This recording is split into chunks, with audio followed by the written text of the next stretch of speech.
तो समाजवादी पार्टी के राष्ट्रीय अध्यक्ष आदरणीय अखिलेश यादव जी से कहकर आया हूं कि 6 महीने तक किसी की ट्रांसफर पोस्टिंग नहीं होगी भैया।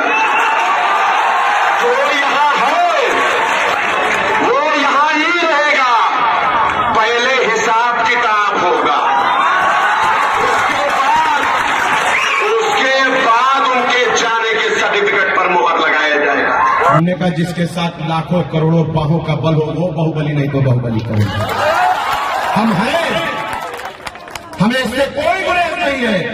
अगर मेरे लोगों की आन बान शान इज्जत आबरू पे कोई आंच डालने की कोशिश करेगा तो उस आंच को बुझाना हम जानते हैं। सारी बंदूक के साथ हम खड़े हैं, क्योंकि कहीं ना कहीं अगर जो उनके साथ नाइंसाफी है, एक दिन में बाकायदा सजा सुनाई गई, दूसरे दिन में खट से सदस्यता चली गई और तीसरे दिन में रूपरेखा तय की। भाजपा इस चुनाव को कुंदरकी की ही तरह जीतना चाहेगी। कुंदरकी में कौन सी सोचता था कि भाजपा जीत जाएगी?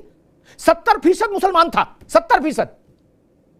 नींद में भी कोई नहीं कहता था भाजपा जीत जाएगी। जय श्री राम दोस्तों, एक वापस से नए डिबेट वीडियो में आप सभी का स्वागत करता हूं। मेरा नाम है गौरव और आप देख रहे हो मिस्टर गौरव शो। दोस्तों, वरिष्ठ पत्रकार अमिताभ अग्निहोत्री जी का एक और जबरदस्त विश्लेषण लेके आ चुका हूं। दोस्तों, आज का जो वीडियो है आप लोग देखेंगे। दोस्तों, अब मुख्तार अंसारी का नाम आप लोगों ने सुना होगा, हालांकि वो अब इस दुनिया में नहीं है। उनके बेटे अब्बास अंसारी इस समय जो है सुर्खियों में है। दोस्तों, जिस तरह से चुनाव उत्तर प्रदेश में जब चुनाव हुए थे उससे पहले जब इन्होंने जो है यूपी के जो अधिकारी थे, अफसर थे, उनको जो है धमकी दी थी भैया कि हमने जो है अखिलेश यादव से बात कर ली है और किसी का ट्रांसफ़र नहीं होगा, पहले जो है कार्रवाई होगी। मतलब ये जो है पूरे सिस्टम को धमकाते हुए नजर आ रहे थे। इसकी शिकायत हुई थी और अब जो है इनको 2 साल की सज़ा हो गई है और इनकी विधायकी भी जो है निरस्त कर दी गई है। अब वहाँ पे जो है मऊ में दोबारा चुनाव होने जा रहे हैं और समाजवादी पार्टी जो खुलकर जो है उसके समर्थन में आ गई है और जो है समाजवादी पार्टी का जो प्लान है कि वो अंसारी परिवार से ही किसी को जो है चुनाव में उतारने वाली है। आज की डिबेट में अमिताभ अग्निहोत्री जी ने तथ्यों के आधार पर आज जो समाजवादी पार्टी है उसको अच्छे से जो है एक्सपोज किया है। चलिए दोस्तों, ज़्यादा देर न करते हुए डिबेट को शुरू कर लेते हैं। चैनल पर पहली बार है, चैनल को सब्सक्राइब करना ना भूलें। ये जो कानून है ना, जिसके तहत अयोग्यता निर्धारित होती है सांसद विधायक की, वो कानून बहुत स्पष्ट है। वो कहता है कि जैसे ही 2 वर्ष या 2 वर्ष से अधिक की सजा सुनाई जाएगी, तत्काल प्रभाव से व्यक्ति अयोग्य हो जाएगा अपने पद के धारण करने के लिए। अगर विधायक है तो विधायक और सांसद है तो सांसद। उसके लिए कुछ और परमिशन की जरूरत नहीं, फिर चिट्ठी निकलनी है।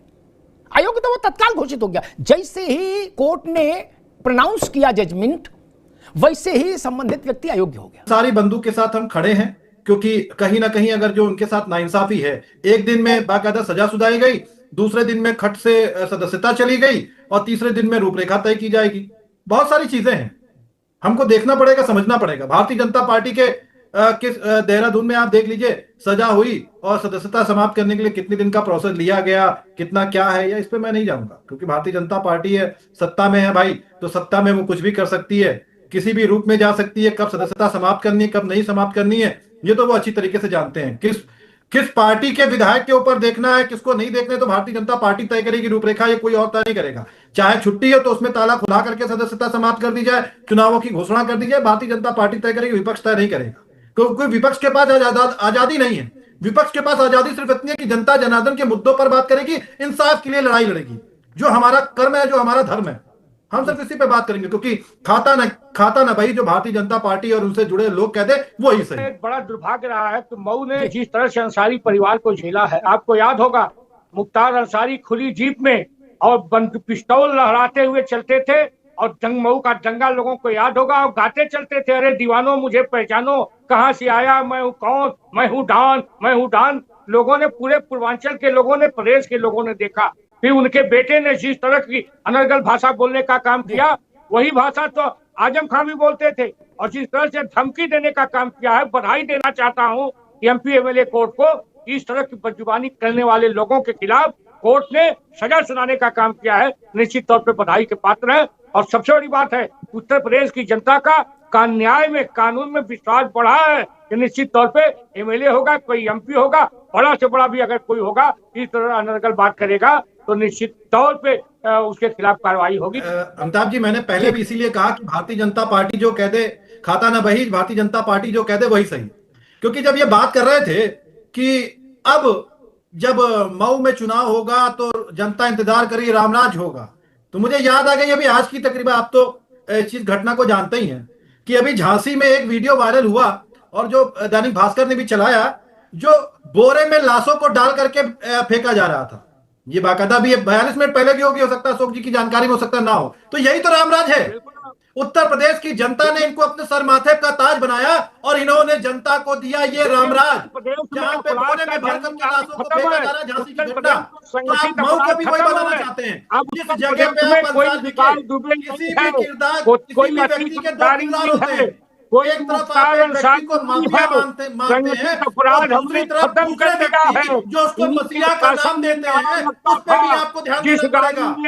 एक व्यक्ति के दो किरदार होते हैं। अशोक जी, आपको शर्म आनी चाहिए। उत्तर प्रदेश में लोग देख रहे थे, मुलायम सिंह मुख्यमंत्री हुआ करते थे, भारतीय जनता से हाथ मिलाते थे। आपने इनको चित्र दिखाने का काम करिएगा।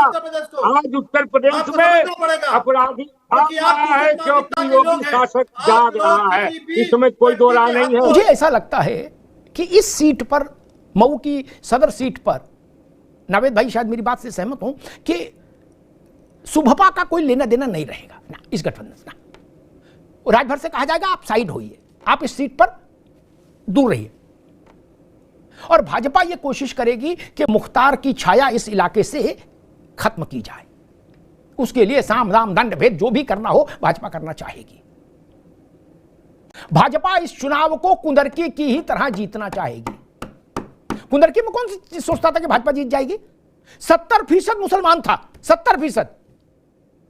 नींद में भी कोई नहीं कहता था भाजपा जीत जाएगी, लेकिन जीते तो ऐसा जीते 1,45,000 लोकसभा वाली लीड विधानसभा में।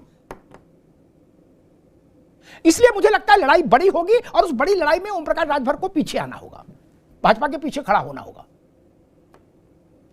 क्योंकि जितना बड़ा बैटल है और इसका जो मैसेज है, उसके लिए ओम प्रकाश राजभर की पार्टी छोटी है। और यह तय है कि मुख्तार के परिवार के किसी व्यक्ति को आप टिकट नहीं दे सकते, यह तय है, अलिखित नियम है। ये बात राजभर जानते हैं। और मान लीजिए सपा की तरफ से अफजाल और मुख्तार के परिवार का कोई लड़ने आया नौजवान यहां से, तो उसके खिलाफ फिर राजभर की पार्टी का कोई कैंडिडेट खड़ा होगा तो वो चुनाव असंतुलित हो जाएगा, ये भी सच है। इसलिए वहां भाजपा को कमान संभालनी होगी। ऐसे ही संकेत मिल भी रहे हैं। ये चुनाव मुख्तार के कारण बड़ा हो गया, इसलिए अब ये केवल एक विधानसभा के बाई इलेक्शन का मसला नहीं है। और जो उत्तर प्रदेश में सरकार चल रही योगी आदित्यनाथ की, उसमें एक सीट के जीत हार से भी कोई फर्क नहीं पड़ना, राय रत्ती 27 में विधानसभा होना ही होना है। लेकिन इसका सांकेतिक महत्व बड़ा है, सांकेतिक महत्व बड़ा है, इसका मैसेज बड़ा है। और यह पहले हमारी सीट थी, यह तर्क भाजपा नहीं मानती। भाजपा हर सीट पर फैसला इस आधार पर करती है कि जीत कौन सकता है। नावेद बाबू, अभी जब 10 विधानसभा क्षेत्र बाई इलेक्शन हुए थे, तो कठेरी और एक कौन सी मझवा शायद के लिए संजय निषाद ने यही कहा था कि हमारी सीटें हैं दोनों, ये तो हम लड़ेंगे ही, कहा था ना, बाइट दी थी ना। भाजपा ने किनारे कर दिया था उनको, कहा था नहीं लड़ेंगे आप, तो नहीं लड़े। और भाजपा के प्रत्याशी जब जीते तो मिठाई भी बांटी उन्होंने। 10 में उन्होंने एक ही सीट दी थी केवल, और वो भी जयंत को, मीरापुर, बाकी तो सीट नहीं दी। इसलिए यह प्रसंग मुझे नहीं लगता भाजपा के लिए आज की तारीख में मैटर करता है कि 22 में कौन लड़ा था। और 22 में जो सुभपा लड़ी भी थी, तो वो अखिलेश यादव के अलायंस से लड़ी थी। सीट तब मानी जाती है जब आप एनडीए के अलायंस से लड़े हो इस सीट पर और जीते हो, तब भी कुछ क्लेम बनता है। अखिलेश यादव के अलायंस में आपको कौन सी सीट मिली, कौन सी नहीं मिली, इससे भाजपा का बहुत लेना देना वैसे भी नहीं रहेगा, और कोई पार्टी भी नहीं रखती इस बात से लेना देना। हां, समाजवादी पार्टी जरूर मऊ में अपने, मऊ उसके लिए शुभांकर है सपा के लिए। सुधाकर जब जीते थे तो भी वो बड़ी घटना थी, और ओम प्रकाश राजभर का बेटा जब हारा यहां लोकसभा का चुनाव, तब भी वो बड़ी घटना होती।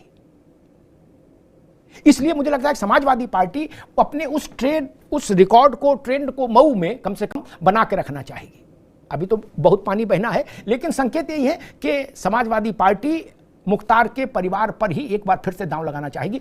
ऐसी, क्योंकि वहां मुख्तार की स्मृतियों को सपा चाहेगी कि अभी सियासत की पिच पर चलाया जाए कुछ दूर तक, क्योंकि सच है कि 96 से लेकर 2025 तक वही परिवार इस सीट पर काबिज रहा है। धन्यवाद। मजा आया। खत्म, bye bye, tata, goodbye, गया। तो दोस्तों वीडियो हो चुका है समाप्त, और यहाँ तक वीडियो देखने के लिए आप सभी का धन्यवाद करते हैं। आप सभी से रिक्वेस्ट है, यदि चैनल पे पहली बार विजिट कर रहे हैं तो चैनल को सब्सक्राइब करना ना भूलें, साथ ही साथ बेल वाला आइकन प्रेस करके ऑल पे क्लिक कर लेना, जिससे जब भी हम वीडियो अपलोड करेंगे उसका नोटिफिकेशन आपके फोन पर आ जाएगा। तो दोस्तों आज के वीडियो की बात कर लेते हैं। दोस्तों वीडियो में आप लोगों ने देखा आज जो है समाजवादी पार्टी किस तरह से जो है अब्बास अंसारी, जो मुख्तार अंसारी के बेटे हैं, उनके खुल के समर्थन में आ गई है, और जो है चुनाव अब होंगे क्योंकि उनकी जो है विधायकी जा चुकी है, और अब वहाँ पर दोबारा से मऊ में चुनाव होंगे, और समाजवादी पार्टी जो है अपना जो है कैंडिडेट उतारेगी, और अब देखना ये होगा कि ये किसको जो है इस बार चुनाव में लेके आते हैं अंसारी परिवार से। दोस्तों आज का वीडियो कैसा लगा कमेंट के माध्यम से अपनी प्रतिक्रिया देना बिल्कुल मत भूलिएगा। इस वीडियो को यहीं पे समाप्त करते हैं, मिलते हैं आपको किसी और वीडियो में, तब तक के लिए जय श्री राम।